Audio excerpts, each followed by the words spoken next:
Mabilis lang gawin itong tsahan basta't nakahanda at nakasukat na ang inyong lutong rice, sesame oil, boneless chicken thighs, bawang at sibuyas, spring onions, asin at paminta, itlog, Japanese soy sauce, at dagdag na chopped spring onions pang garnish. Okay. Lagay mo yun. Okay na yan. Okay. Perfect yan. Okay. Sesame oil. Kailangan Sandy, sesame oil, no? Para Para may flavor. Flavor Tapos, ng tignan Japanese. Mo, you have yung natin. Yung mantika. Sesame oil. Pagka nagbabab, yung parang nagwe-wave siya, then you can put the other ingredient na. ito pwede na to. Chicken. Konti pa, antay pa natin ng konti. Painitin Nakikita mo pa natin nagwe-wave, ng so- konti. Oo. Yeah. Yan. Ah. Okay. Okay. Medium heat. Okay na? Lagyan na natin. Chicken. Yan. Ayan. Okay. Gisahin mo. Pwede rin pork dito, no? Sandy? O, pwede rin pork, yeah. Chicken or pork. Nananakit. Or even seafood. Correct? Shrimp. yes. Or giniling na baboy. Giniling, Oo, yeah. di Use ba? your imagination. Use your imagination. Correct. Actually, pwede mo na i-set aside yan, no? Set aside natin. Ayan, sige. Wow. Oh, So, may lasa na ng sesame oil, no? Okay. Alam mo, malalaman mo pag confident na pagka nagluluto nakapamewa. Okay, go. Nakiki-confident lang po ako. tapos ito, ordinary cooking oil na. Ordinary cooking oil. Yan, garlic. Okay. Garlic. Garlic. Ayan, heaven. Yan, And then, onions. Onions. Lahat na po? Yes. Lahat na. So another substitute for the oil is butter. Pwede Di ba? rin. Doon sa Misono table, butter ang ginagamit. Butter and oil, yeah. Oo, Spring butter and onion. oil. Yan. Spring onions. Spring onions. Kalahati lang muna. Yan. Kalahati lang muna. Para pang ibabaw natin yan. Sige. Pang topping. Isa lang. Then, pwede na natin ilagay itong rice. Rice.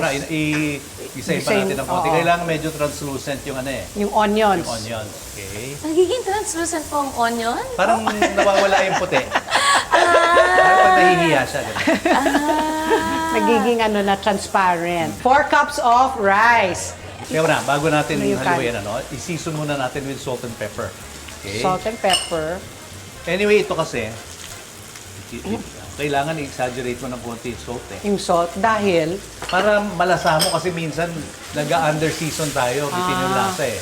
But kaya to make sure, ako nilalagyan ko ng pepper, nilalagyan ko ng soy sauce. soy sauce also. Oo. Tama. Linalagyan talaga yan sa misono, di ba? Ng soy sauce. Okay. Ito, gamitin mo, Heather, dalawang Wow! Ayan, chef na chef. Tapos ang naabangan mo dito, siguraduhin mo, wala siyang lump. Oo. So, dudurugin Yung mo sa kanin mo. likod ng Yan. Yan. Diba, kanina, si Evan was, ninenervous siya ng konti, parang hindi niya kaya. Di mo, kaya na niya. Apo nga eh. Etong recipe na ito, ano ito eh, confidence builder ito. Pagkatapos natin lutuin ito, tatanungin kita ulit, kaya mong gawin ito. Makikita mo, kaya mo, pwede mo na ibalik yung chicken. Sige. Balik na yung chicken. Okay. Yan. There. More. Yan na. O kasi di ba Sandy, ang fried rice, napakadaling gawin talaga. Basta like I Ilasahan say, mo lang. importante, nakahanda yung ingredients. Oo. Now, ang gawin natin, itulak mo yung rice sa side. Sige, wala kang mapapila. Sige, hawakan ko Okay. Lagyan natin ng konting oil. para hindi dumikit, no? Kasi dumidikit na. Nakakatuwa mukha tayong happy family. Yes. Ikaw ang aming little sister na Tapos ito, lagyan mo yung egg. egg. I-beat mo yung egg dyan sa Beat. room. Sige. Ayan. Sige, Pwede, no? sige. Tapos mabayaan mo lang siya mag-set. Yan, iwan mo na lang siya ng ganyan. Tapos, pakita ko sa'yo. Sige ganito. Sige, anong technique dyan? Yan, ganun lang yan. Pagka malapit na siya mag-set, saka mo siya ihahalo ulit. Yan, pakita mo.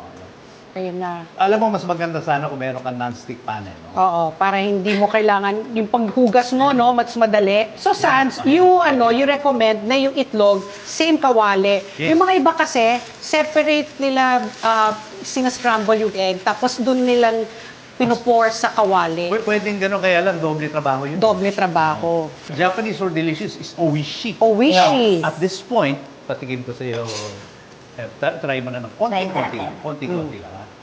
Okay. Bitin ba? Lasa, bitin. Oishi. Wishi na? Oishi na. Okay, now, ito, Lagyan natin ng soy sauce all over. All over. Para magkakulay rin, no? Hindi maputla. At saka pang paalat. Alat pa padagdag. Sige, go. Gawin mo, tapos tikman mo another time, Seven. Sige po. Ayun. Ay, may Japanese vocabulary ako. Ano? Arigato gozaimasu. Ayun. Thank you very much. Yes, sa pagturo niya sa akin dito magluto. Ano bang welcome? Ano bang welcome sa Japanese? Sayonara. Sayonara, baba yun eh. Sayonara. Papatayin na. Natin. Yan. Tikman mo lang yung konting difference na may konting soy sauce. Better. Yes, now I know the difference. Easy. Oh, you can taste it na. Yeah. Kaya ako ginawa yan para makita mo yung development of flavor. Flavors. Yan na, Oh. that's it. That's it. You can use Japanese rice, pero day old kasi kailangan nag-evaporate yun. Ang Japanese rice kasi, ang characteristic niya, it's very sticky. Sticky. Lalo na pagbago. Yeah. So you have to let it evaporate para mawala yung moisture. Then mas mas manageable siya. So mas maganda na after one day, no, day old rice ang Yeah, tinatawag palamigin nila. mo lang siya, Palamig mo pwede eh. na, oo. Pagkatapos ilagay mo sa refrigerator, 'di ba, para mawala yung yung basa-basa. Moisture, yung moisture. Moisture, ha? Yung moisture. Nabigla tayo Yung dun. moisture. Yung moisture. Yun yung kalaban ng di ba? Yung moisture. Monster. Monster. Okay. Pwede ba kayong gumamit kung walang Japanese rice? Anong tingin ninyo? Oo Alam mo, naman. kaya ako tinatapon sa inyo because I want you to imagine Pwede kayong gumamit ng brown rice. Pwede kayong gumamit ng ordinary rice. Di ba? Yes, mga red rice. Yeah, pwede yan. Kasi Saka masayang. one complete meal. Kasi may chicken meat na, di ba, may konting gulay, at saka syempre may itlog. So may protina na rin talaga ito. Isipin mo, yan ang mo sa tonkatsu. Oo, ipatopping mo dito, no? Yung tonkatsu, Sabihin mo yan. ipapatong mo. Patama na. Oh, Baka hindi. sumama Sinisimot na yung ko. Yung tutong, sumasama na yun. Oh, ito.